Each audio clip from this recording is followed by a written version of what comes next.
All right, yeah, we'll start with that opening statement. Guys, open up the question. Yeah, well, good morning, Andrew. Good to see you. Good day, big week, big opportunities in front of us. Got to maybe kind of get back and recover a little bit yesterday from the road trip, which obviously from a win perspective was a great road trip for us. Got better for sure. Didn't play great all the time, played good at times. Got to watch the film from K-State yesterday, and I think the players saw a lot that maybe we missed offensively that, when that presents itself again, I think we're prepared, a little bit better for that and some shots and some holes and gaps that I think we can find. So feel a little bit better about that and maybe fixing a few of those things. And then now really you just turn your attention to the next one. Obviously a really, really good Texas Tech team coming in here who's playing really well, obviously undefeated and ranked, playing really well on the defensive end. That's where I see the biggest difference between last year and this year is what they're doing on that end. So they'll pose some problems for sure, and they have some offensive firepower and production off the bench, and their leading scorer actually comes off the bench right now. So they've got some size inside. They can shoot it from the perimeter. They've got it rolling. They're playing with a ton of confidence. So we'll have to be, at our best to figure out a way to beat them, but excited for that challenge, excited to be back home where it feels like we haven't been here for a little bit lately. But yeah, I think we're in a pretty good spot and fairly healthy and all those kind of things. So I think the mindset is right, and we'll be excited to play tomorrow. What specifically are they doing defensively that's been really good? Yeah, I mean, they'll pick you up a little bit. They may trap early, they may not trap. They can run and jump a little bit. So I think they've got some reads there in the full court, and then when they get in the half court, it can change a little bit. I think probably personnel, their ball screen defense can change a little bit based on who they play, it looks like. But they take away space, gaps, they help quick. They can wall up at the rim, and they've got some shot blocking presence in there. So, yeah, their rotations are good. They're very sound. They're very solid. They're competing. Like I said, they're playing hard. It looks like they're having fun together. So, yeah, they're clicking on all cylinders, it looks like right now.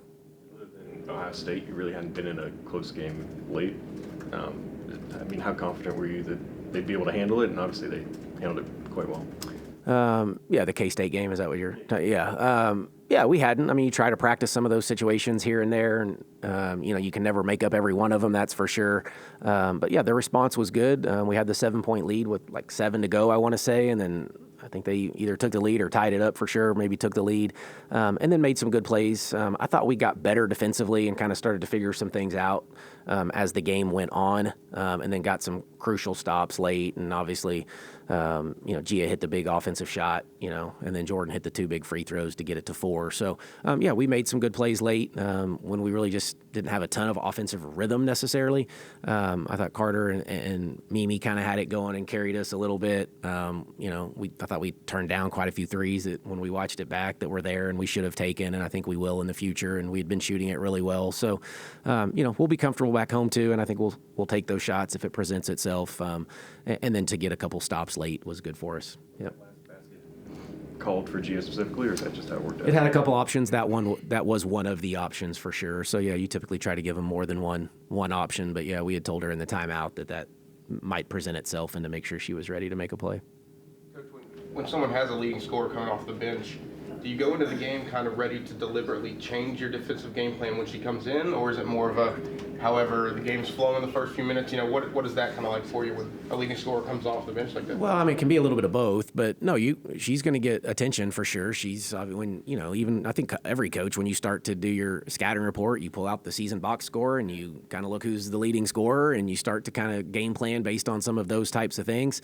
It's different when they do come off the bench because you don't know, is that going to be a minute, 2 minutes? What's the score going to be at that point? What is there game flow going on that dictates something? So I think you always have a few different options, game plans, maybe different assignments on who you want to guard based on, where they move them. But do they play her at the 3? Do you play her at the 4? Or they go so-called smaller? Or do they stay a little bit big with traditional 5s? So you just prepare for all of it and then let the game kind of adjust as it goes. Carter and Mimi working the high low and working this kind of dual post and lane presences inside. Did you see that coming, or did that just kind of grow out of when Jordan was out a little bit? And Does that stay kind of your primary attack right now? Yeah, no, well, I don't know that that's the primary attack. They're playing pretty well. I mean, that's what I think they're doing. We thought Carter had the ability to do that. When JT got hurt, it allowed Carter to kind of shine a little bit more, or at least just get a few more opportunity, and she's taken advantage of it. But she scored at a high, double figures at Wisconsin and was a big time rebounder. So it's not overly surprising that she's getting opportunity. And Mimi's kind of done this for most of the year. She kind of gotten in her zone the other day and was just out there kind of hooping a little bit at K-State, is what is the term I like to use. And you get lost in the game, though, and you just start to play and you feel good about it. And that was her kind of doing that. And so, yeah, we want to utilize them, but I think we have 3 dynamic guards that are pretty talented too. What I've liked about this team is if one person's having an off game or, Jordan didn't score it particularly well, we've still got 3 or 4 options out there that are pretty good offensively, and then even the ones that we can bring off the bench. So I think there's some versatility to what we do on the offensive end right now. Getting the ball to them initially, it's a different kind of pass than moving it on the perimeter, obviously, for threes or to set up, things from the perimeter. Is that something your guards had to work with, be confident a little bit? Seemed like saw some different kind of passes, some drops, some bounce passes, things like that got them the ball in good spots. Yeah, it's just a connection. In the past we haven't had as many, like paint present, throw it into the paint type kids. We had JT last year and maybe Tears a little bit, but not a ton. And so just trying to continue to work through that. Some guards have come here and say, yeah, we've never really had posts that we can give it to in there. So we're trying to learn what that looks like. So, it's playing through there. But again, like I said, we can get into ball screen stuff too with those guards and let them, do some damage. And obviously if we turn you over, we can get out in the open floor where the guards are pretty elite. So yeah, again, different ways to do it. And I think you have to be, like I said, versatile, and you got to be able to win multiple ways, play different ways. I thought Kansas was a little bit more free-flowing offensive game to win. Obviously, Kansas State was a little more on the defensive end, so we found a way to win that one it was a little more low-scoring, but I think that's what good teams are capable of doing. How important is it when you have 2 post players, you're not playing 4 out and they can go in a double, and they're able to play off each other a little bit? How much easier does that kind of make it down? Yeah, it can if they'll continue to read off of each other. That's the challenge is, people will try to take away some space. Mimi does have the ability to stretch it and play on the perimeter, and, she can shoot the 3. We've tried to just get her to be selective and take the right ones, which she has and is shooting it at a high percentage. So, when teams want to do that, she has the ability to stretch it if they want to go double. But then, trying to get some action on the backside too is pretty important as well. But just trying to create space and get those guys opportunity to go to work. She had a couple mid-range shots, and that even seemed like it draws them out a little bit. Yeah, I mean, you're either going to give it up or you're going to get, pull you out, and then she can drive by you or maybe play off of Carter at that point or JT or CC, whoever's in there. They can play kind of that 2-man high-low game, and Tech does quite a bit of that too with their post. So it's a thing. If you have 2 post players or one that's pretty good, you got to figure out how to get them space. So Mimi was hooping. Is that a high-level Mark Kellogg compliment? That's real high level right there. When you get in that zone and you're just hooping, you are free of mind at that point, and you're just kind of like the move she made in the third quarter. That she kind of did the little dirt fade over the big kid. You're like, yeah, okay, now you're just going like you're just straight hooping at that point, and but she has the skills and ability, and you don't always get into that zone where you feel that comfortable, but that for the most part in that game after the first rotation through, I thought she felt really comfortable and looked good. Sort of curious, before the Houston game, you highlighted free throw shooting as an area of concern for your team. 3 Big 12 games, have you seen the sort of uptick there that you want?